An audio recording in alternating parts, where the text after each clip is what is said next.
Hello everyone, welcome to the March 22nd, 2015 edition of the Astrology News Report, presented by your fearless guide to the celestial bodies, Ron Berger.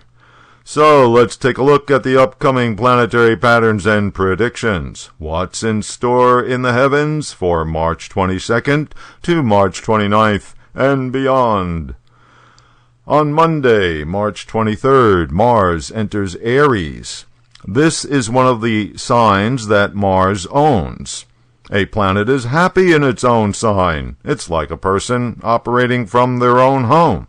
So we can expect that for the next 6 weeks, Mars will be manifesting its qualities to full capacity. Mars is the planet of energy. Mars is the planet of action. Mars gets things going. So this transit is an excellent time to start a new project. Mars is also impatient for results. Therefore, it is better if the project is something that can be accomplished quickly. Note, too, that Venus is in Aries along with Mars. The two gender planets together generate passion, excitement, and intensity. The downside is that some of Venus's sensitivity and subtlety is lost to Mars's rapacious need for quick satisfaction. Mars remains in Aries for 6 weeks, until May 3rd, when it will then move on to Taurus. In keeping with established tradition, I will now go through the zodiac and analyze the effects of Mars in its new position for each of the rising signs. Note that transits work effectively from the position of your natal moon as well. So, you can use your natal moon sign in place of the rising sign, and thereby get a fuller picture of the potential possibilities. If you are Aries rising, you get a front row seat to the effects of Mars in its own sign. This is a highly energizing transit. It would be good to have a daily agenda of things to do, stuff to tackle and accomplish every day. Mars in the ascendant also makes you self-centered. You will quickly react towards anybody who contradicts or obstructs you. So, best to stick with people who already agree with you. For Taurus rising people, Mars will be transiting through your 12th house. Having the planet of conflict in the 12th house of the subconscious doesn't sound like a good thing.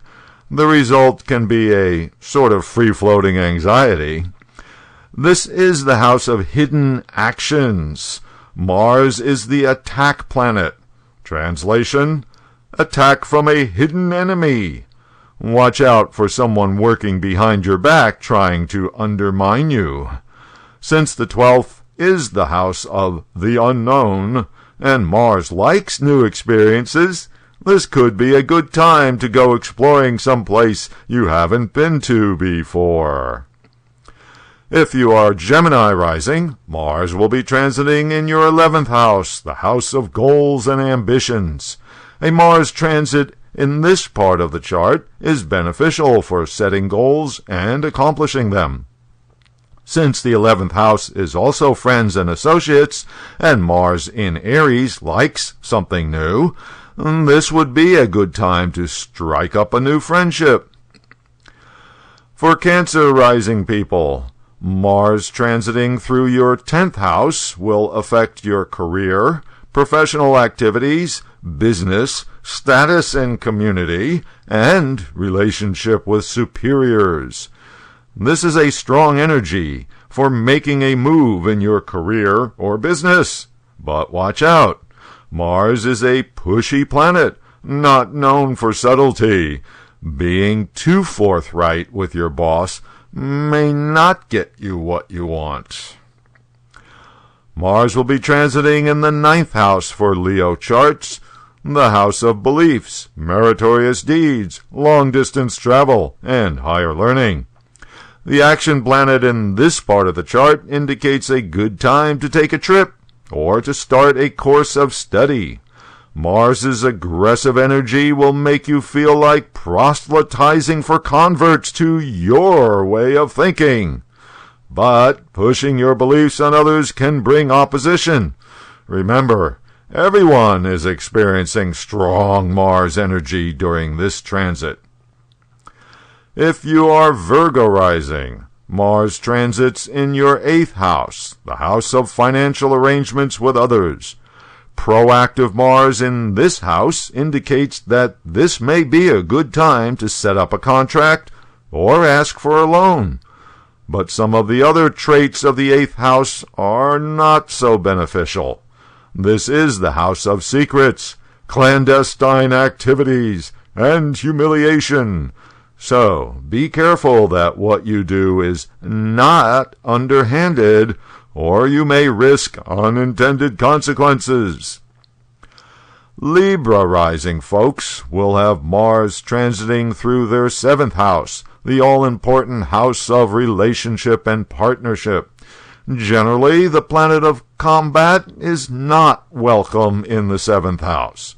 But if you use the energy properly, the planet of action can manifest as a project that you do together with your partner. Or Mars can impel you to initiate a new relationship or take the next step with someone that you have been interested in.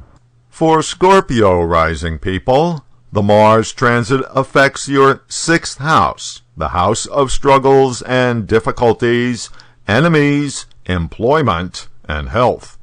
Generally, Mars's proactive energy works well in the 6th house for solving problems and defeating your enemies.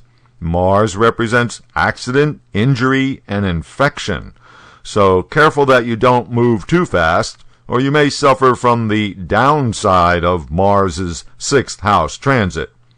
The planet of force, in the house of coworkers, is not great for those relationships, but if you need a job, this is the time to get out there and fill out some applications.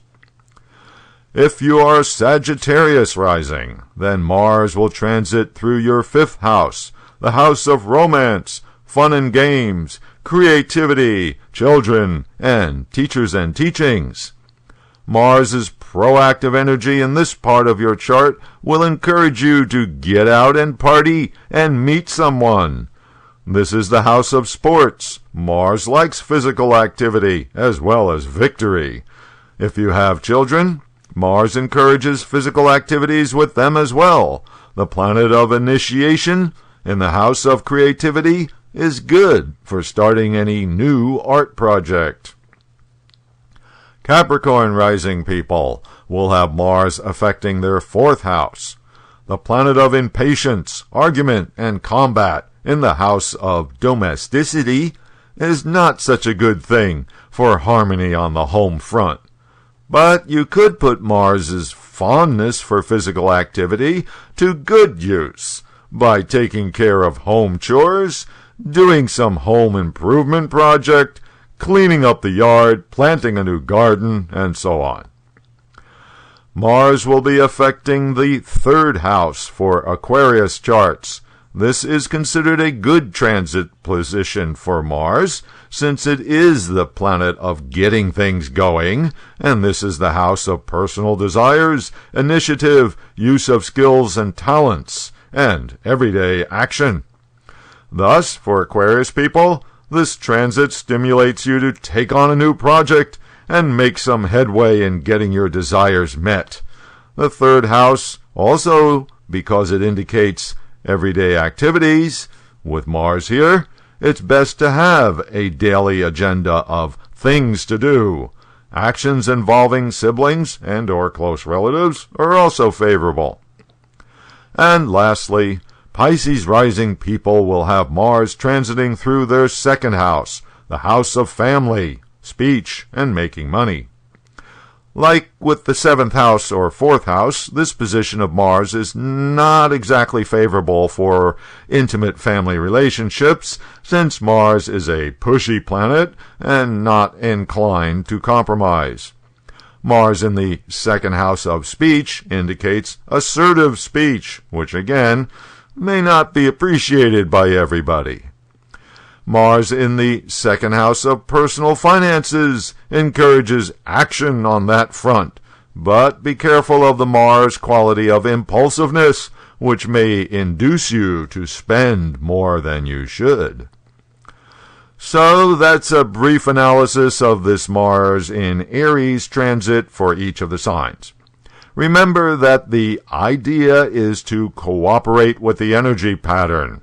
Wherever Mars is transiting in your chart, you need to put that Mars energy to some positive use, or else suffer the downside of Mars: impatience, conflict, argument, and even destruction. Also, this week, Mercury will be changing signs. On Friday, March 27th, Mercury enters Pisces. This is Mercury's sign of debilitation. In other words, the planet of rational thinking is weakened in this sign. The reason Mercury is debilitated in Pisces is because Pisces is a water sign. Water signs are based in the emotions. Therefore, the planet of linear thinking does poorly in this sign. However, Mercury in Pisces is good for non-linear, in other words, intuitive thinking. Mercury will be in Pisces until April 11th.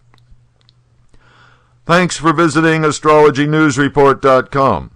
Follow me on Twitter at AstroNewsReport, where I'll be posting updates during the week as usual.